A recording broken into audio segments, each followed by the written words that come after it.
Good morning, પ્રણામ મિત્રો. આપ સૌ અને આપનો પરિવાર સ્વસ્થ અને તંદુરસ્ત હશો તેવી અપેક્ષા સાથે આપણો અભ્યાસ આગળ વધારીએ. ગયા વિડીયો તાસમાં આપણે સંચાલનની વિચારધારાઓ, જેમાં બે અગત્યના મુદ્દાઓની ચર્ચા કરી. ત્રણ ગુણના બે ક્વેશ્ચન હતા: સંચાલનની પ્રશિષ્ટ વિચારધારા અને સંચાલનની નવપ્રશિષ્ટ વિચારધારા. હવે આગળ જોઈએ તો સંચાલનની વર્તન સંબંધિત વિચારધારા.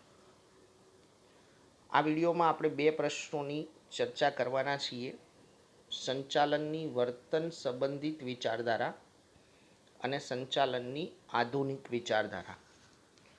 પરીક્ષાલક્ષી બંને પ્રશ્નો 3 ગુણમાં પૂછાય છે. મિત્રો, આપણે પહેલા ચેપ્ટરથી સંચાલનની જે વ્યાખ્યાઓ સમજ્યા, જે અર્થઘટન સમજ્યા, એ મુજબ સંચાલન એટલે અન્ય વ્યક્તિઓ પાસેથી કામ લેવાની કળા. અન્ય વ્યક્તિઓ પાસેથી કેવી રીતે કામ લેવું એ કળા. ત્યારે આપણે વાત કરી હતી કે સંચાલન એક વિજ્ઞાન છે, સંચાલન એક વ્યવસાય છે, સંચાલન એક કળા છે. તો પ્રોફેસર ઉર્વિકના મતે તમે તમારા માણસોને સાચવો, તમારા માણસો તમારું બધું સાચવી લેશે. અહીંયા માણસો એટલે કે ધંધાકીય એકમો સાથે સંકળાયેલા કર્મચારીઓ. જો કર્મચારીઓ સંતુષ્ટ હોય, કર્મચારીઓને સાચવવામાં આવે, તો એ કર્મચારીઓ દ્વારા ધંધાકીય સફળતાને શું કરી શકાય? તો વધારી શકાય. ધંધાકીય એકમના ઉચ્ચતમ જે ઉદ્દેશો છે એ સરળતાથી સિદ્ધ થઈ શકે. આ પ્રમાણે સંચાલનમાં માનવી કેન્દ્ર સ્થાને છે. વર્તન સંબંધિત વિચારધારામાં માનવીને વિશેષ મહત્વ આપ્યું છે.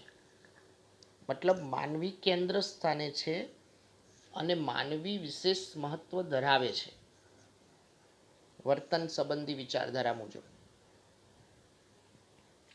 એટલે માનવ વર્તન તેમજ મનોવૈજ્ઞાનિક તારણોનો ઉપયોગ કરવામાં આવે છે. માનવ વર્તનનો અભ્યાસ કરવામાં આવે, મનોવૈજ્ઞાનિક તારણોનો ઉપયોગ થાય અને કર્મચારીઓનો સંતોષ વધારવા ઉપર ભાર મૂકવામાં આવ્યો છે. શોર્ટ ક્વેશ્ચન બની ગયો કે વર્તન સંબંધિત વિચારધારામાં કઈ બાબત ઉપર ભાર મુકાયો છે? તો માનવ વર્તન મનોવૈજ્ઞાનિક તારણોનો ઉપયોગ કરીને કર્મચારીઓનો સંતોષ વધારવા માટે વિશેષ ભાર મૂકવામાં આવે છે. એટલે વર્તન સંબંધિત વિચારધારામાં માનવીના સંબંધો, પરસ્પર માનવીય સંબંધો, નેતૃત્વ, લીડરશિપ, અભિપ્રેરણા, આ બધા શબ્દોનું અર્થઘટન આપણા પછીના અભ્યાસક્રમોમાં પણ આવે છે વ્યાખ્યા સહિત. પ્રોત્સાહન, પરસ્પર માહિતી સંચાર, ઔદ્યોગિક ઝઘડાઓનો નિકાલ જેવા ખ્યાલોનો સમાવેશ થાય છે.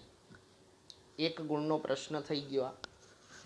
વર્તન સંબંધિત વિચારધારામાં કઈ બાબતોનો સમાવેશ છે?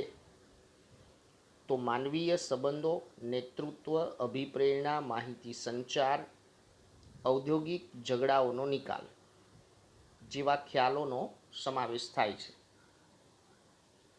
હવે મિત્રો, અહીંયા વર્તન સંબંધિત વિચારધારા જેમાં માનવી કેન્દ્ર સ્થાને છે, માનવી માટે વિશેષ મહત્વ અપાયું છે,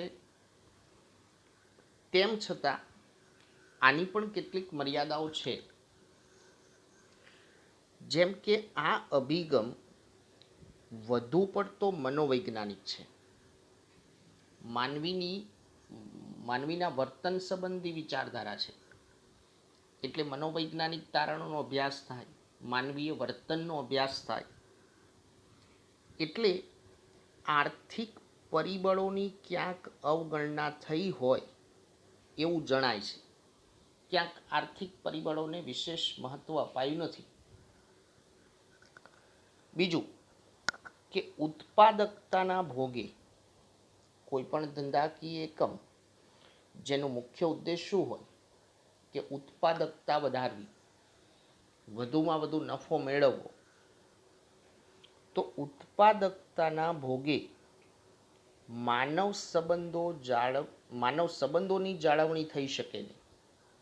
એ વાત પણ સાચી છે કે ધંધાકીય એકમ જેમાં આર્થિક પરિબળને પહેલું મહત્વ આપવામાં આવે, ઉત્પાદકતા એ એક મુખ્ય ઉદ્દેશ હોય, તો ત્યારે ઉત્પાદકતા ની અવગણના કરી અને માનવ સંબંધોની જાળવણી કરવી એ પણ યોગ્ય નથી.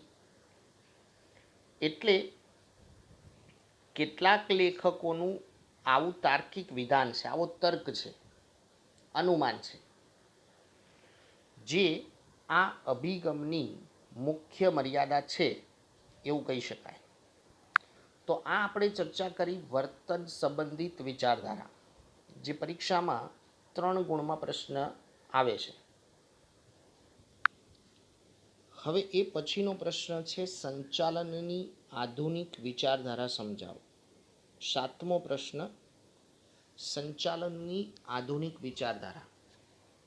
હવે આધુનિક વિચારધારા એટલે શું? અદ્યતન 20મી સદીની વાત છે.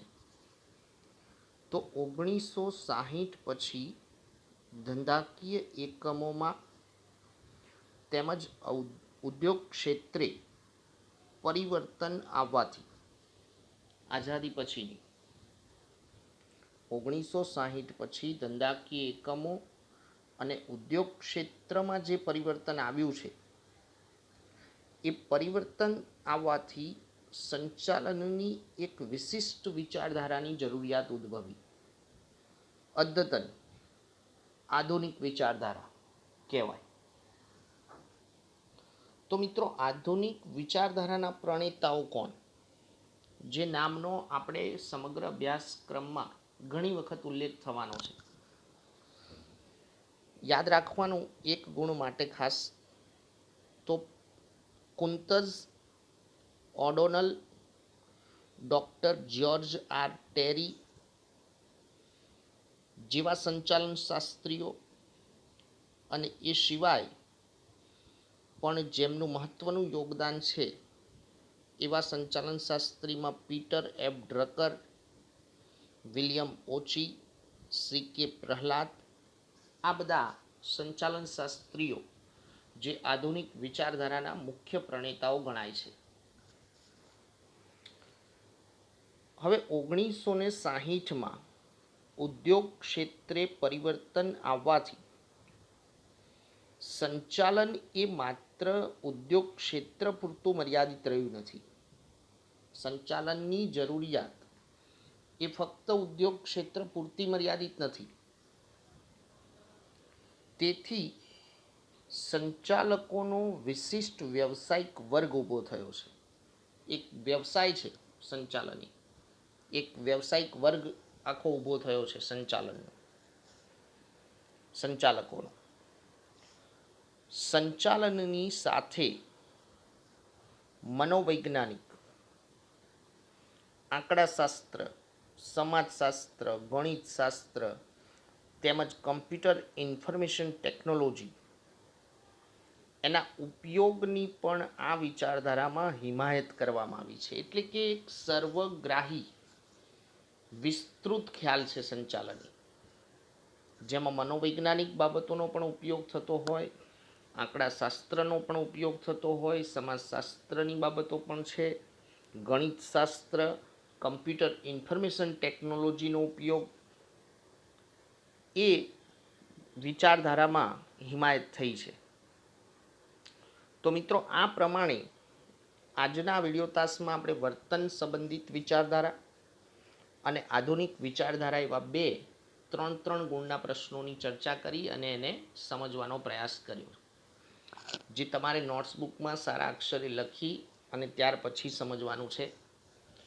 આજે ખાસ એક બાબતની તમને સ્પષ્ટતા કરવી છે કે આપણો અભ્યાસક્રમ ઓનલાઈન ચાલે છે, એટલે ધીમી ગતિએ ચાલશે. જે ચાલશે એ સારી રીતે સચોટ તમને શીખવવામાં આવશે. આજના વર્તમાન પત્રમાં જાહેર થયું છે, શિક્ષણ મંત્રીની અધ્યક્ષતામાં બેઠકો પણ ચાલુ છે.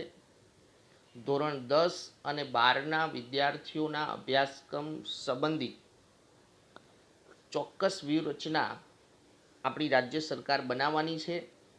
એટલે તમારે કોઈપણ પ્રકારની મૂંઝવણ રાખવાની નથી. અભ્યાસક્રમમાં ઘટાડો થશે અને એ અભ્યાસક્રમ શાંતિથી ચલાવી શકાય એવો સમયગાળો પણ મળવાનો છે. અસ્તુ, પ્રણામ.